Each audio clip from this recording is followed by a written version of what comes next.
Hello, Faith Church. Fun to be entering a new season with new activities that are happening. Last night was the first kids club for elementary and even younger kids in our church. There were several new young people that were a part of that, and one was a girl who'd never been to kids club before, and after giving her name, she wanted us to know. She said, "I am very flexible," and she dropped down into the perfect splits, and it just sort of emphasized how I have become less and less flexible in my older age, especially when I demonstrated how I could do the splits, which didn't go very far.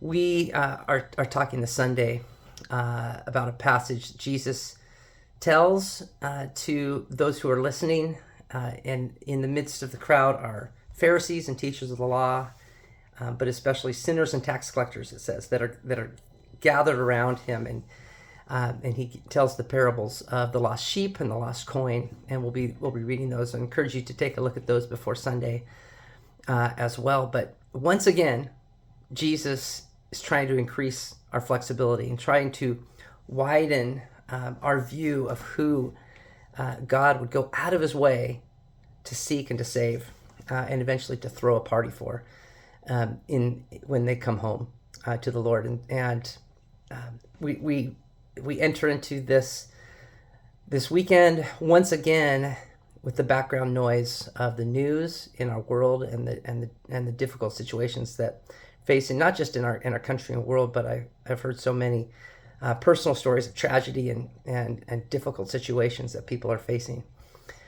Especially when I think of the shooting this week of Charlie Kirk and all of the noise that has come out of that, the debates and the violence in words and actions that have resulted from that have just sort of left, I think, many of us stunned. And regardless of what you think of Charlie's viewpoints, and I think and I watch the back and forth of the comments flying around, and then you see a video of his young daughter running into his arms, and you think, what are we doing?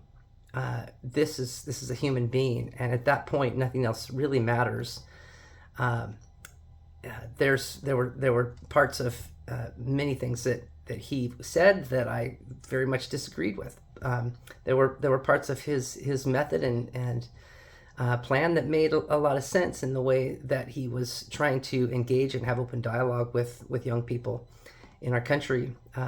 And still, in the midst of that, what matters is that a life was taken, and the mourning that is going on in heaven when that happens. There's also the shootings in the Colorado school this week too.